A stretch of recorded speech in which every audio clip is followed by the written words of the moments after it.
Ano pa ito guys, kagabi pa ng ulan. Parang nakakatamad yung lumabas na yun. Dati hinahanap-hanap natin ito kasi oo nga naman, napakahirap yung trabaho ng napakainit dahil tagatak ang pawis ko. Alam, ito naman ang problema pagka halimbawa lumabas tayo, wala naman tayong pompa, diba? Ito yung problema natin. Kaya lang, ingat na lang talaga. Kailangan pagdating doon sa trabaho, maghugas ka agad ng paa. Diba guys? Sabunan agad.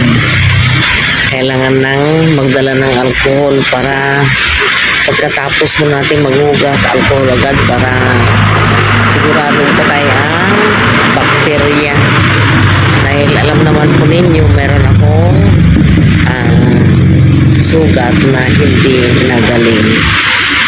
Good morning na naman po. Ayan, time for works na naman guys. 5 araw din kaming nagpahinga ni Dodong. Alas 9 na po ng umaga at ito po ang ating bago sa ngayon guys. Good morning po. Ayan, uso pa rin po pala ang pahulugan dito, pero ito yung talagang hindi ko papasukin guys, tapos na po ako dito. Napakahirap ng pahulugan. Sitwasyon po dito sa may street po namin. Medyo wala pa rin pong katao-tao. Ganito po araw-araw, maliban po doon sa mga nagtitinda. Ayan, andyan na po yung nagtitinda ng ulam, kaya lang hindi po namin kailangan talaga ng kasi napakahina po nilang magsipagkain itong mga kasamahan ko po sa bahay, lalo na pagka ganyan na gulay po ang aming ulam na may halo naman, may sahog naman po na karne. Ay naku po, sayang, natatapon lang po, napupunta lang po sa basurahan. Maliban po siguro kung Jollibee, mga fried chicken, ganyan yan pang ulam. Yan, sigurado yan. Simot guys, yung mga karne-karne po, mga adobo, ganyan. Ayan po, nakatingin sila sa akin. Parang alam na nagbibideo na naman ang inyong inday. Ayan, malalaki na naman po ang aking mga kangkong. May panigang na naman po tayo. Kaso yung isisigang lang po ang wala. Meron doon giniling, sinigang na giniling ba guys. Dami nating mga kangkong, paldo. Ayan, parang wala na po ang mga guests. Tingnan po natin. Oh, ay, wala na sila. Wala na sila, no? Ayan, ito po yung mga basurahan nila. I-check po natin kasi parang wala na pong tao dito eh. Mahirap yung basta-basta na lang po tayo magbubukas sa loob na may mga tao pa pala. Oo. Tahimik naman po ang paligid. Pakiramdam ko naman po wala ng tao, kaya ito. Muna tayo, mag-update po muna tayo sa ating mga halaman. Yan. Parang madamo na guys. Pero itong mga damo na to, mga pagkain naman ito, mga gulay. Oo. Uy, parang may tao pa. Oh, titingnan natin. Oh, bukas pa naman ito. Yun. Hala. Ang ating malunggay. Okay lang yan. Mamaya kukuhanan natin yan. Nabigatan na siguro. At ito na po ang aking tinutawag ito, langka. Oo. Ito, hindi ko na talaga binuksan ito. Hindi ko na inano kasi nagluluko na naman eh.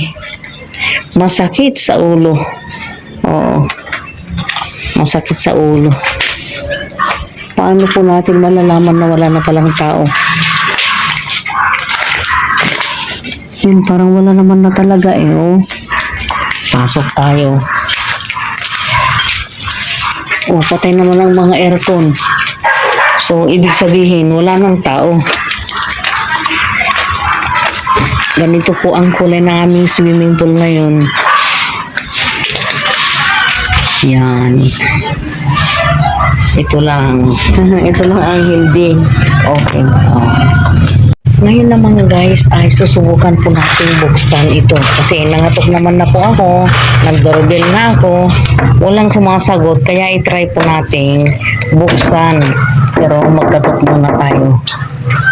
O, wala pong nasagot. Tao po! Wala yata. Wala. Malamang kaalis lang din po nila.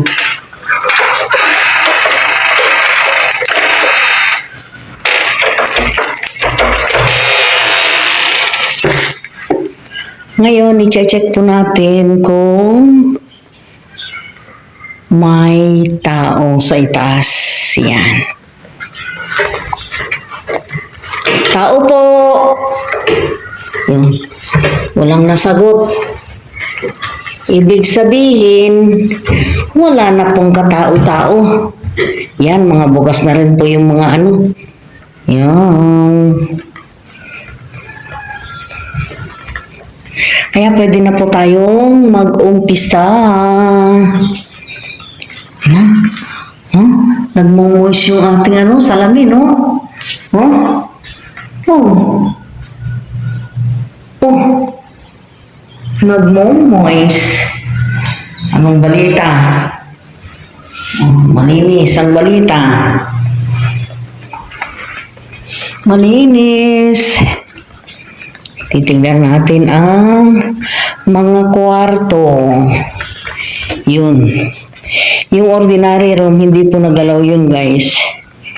Kaya, ito ang nagalaw. Ito lang. Yan.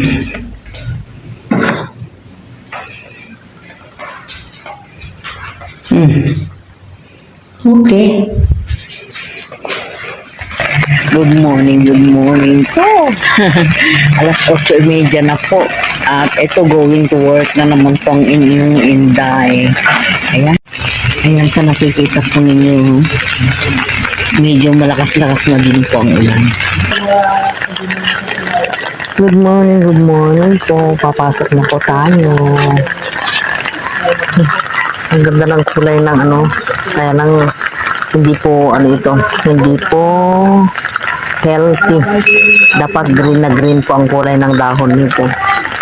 Pero maganda naman pong tignan. Diba? Ito, pagka malaki na po itong mga na ito, puputulan ko na ito. Ito po ang aming swimming pool for today. Ayan, malabo pa.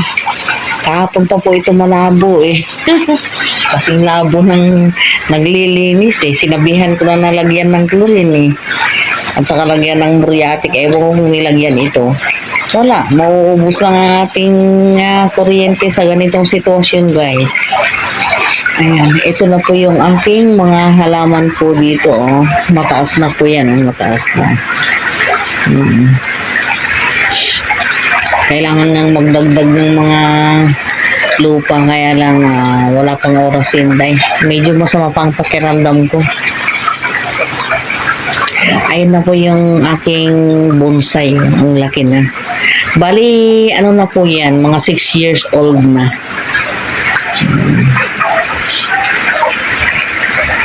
Malaki-laki na rin po itong mga kawayan ko. Chinese bamboo. Ewan ko kung anong mangyayari ngayong oras na ito. Total, ang lakad ko, alauna pa naman. Hanggat hindi ako magugutom, dito pa rin ba ako maglilinis. Yan. Bago po tayo magsimula, guys, pasilip naman po sa mga halaman ko. Yan, magaganda na po. Oh. Buhay na buhay ng aking mga pinapatubong mga roses. Yan. Ano lang, mabilisan lang po kasi umuulan eh. Baka tayo mabasa. Hmm. Ito na po yung aking langka. Ewan kung kailan ito maaani. Ewan. Mahaba-haba pa ang panahon nating hihintayin. Itong ating mga ano dito, papaya, ubos na. Awan ng Diyos. Nagpanibago na naman, pero parang mas maganda yung kapalit guys. Kaya lang, mga mangilan-ilan lang. Pero okay na, importante meron. Yung mga ano ko na to, ayan, medyo makakapal na naman itong ating mga tanulan. Siguro itong mga ito, paarawan natin, pauulanan natin para mas maganda, mas healthy po sila. Dito po natin ilalagay. Dito. Ay. Kailangan din po nilang maligo.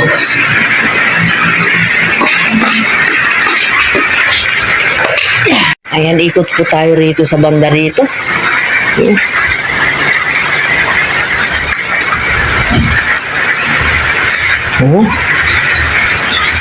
Medyo maganda-ganda po ang kulay ng ating mga halaman po ngayon dito. Tulad po nitong ating mga gulay. Ito na po yung bulaklak ng ating malunggay. Pero palagay ko hindi yan hanggang ganyan lang, mamamatay din yan. Pero tignan din po natin siyempre. Diyos lang naman pong nakakalam kung anong mangyayari dyan. Siya lang naman pong makapangyarihan. Yan po, ang ganda ng ating gulay guys. Gulay yan eh. Pagka maganda-gandang panahon mamaya, di kaya, pagka mag-uulam po ako ng munggo, pero sa tingin ko, sa ampalaya muna tayo, sayang na slice na eh. Yan, malaki-laki na rin po itong palm tree ko na to. Ilang taon na rin po ito, siguro mga 5 years. 6 years. 6 years old na po yan. 5 or 6 years. Ganyan. Basta naandyan po sa taon na yan. Alam po ito, remembrance ko po ito galing Pangasinan. Yan. Pangasinan nga yan guys. Ito po ang remembrance ko sa Pangasinan. Nag-iisa galing sa 100 Islands. Yan. Alaminos. Yan. I-check na. Hala! Ba't kaya nawala yung ano dito? Hindi kaya kinuha dahil hinog na? Hala, Diyos ko, walang balita. Namatay! Namatay, sayang. Okay lang. At least napagbigyan tayo ng isang piraso. Diba?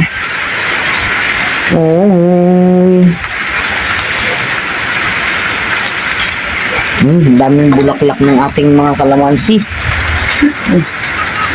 Guys, mission accomplished na po. Uuwi na po kami. Paano yung Kayaan mo! Pabalik-balikan ko na lang yan. Nilagyan mo ba ng yan? Oo, dami na nga. Kapon. Sige. Tubig ko lang siguro yung nagpaano dyan eh. Tuloy-tuloy. Tapos huwag mong ilak yung Bukal mo. machine. Buksan mo. Ganito ang labo. Tingnan natin kamamaya nga po.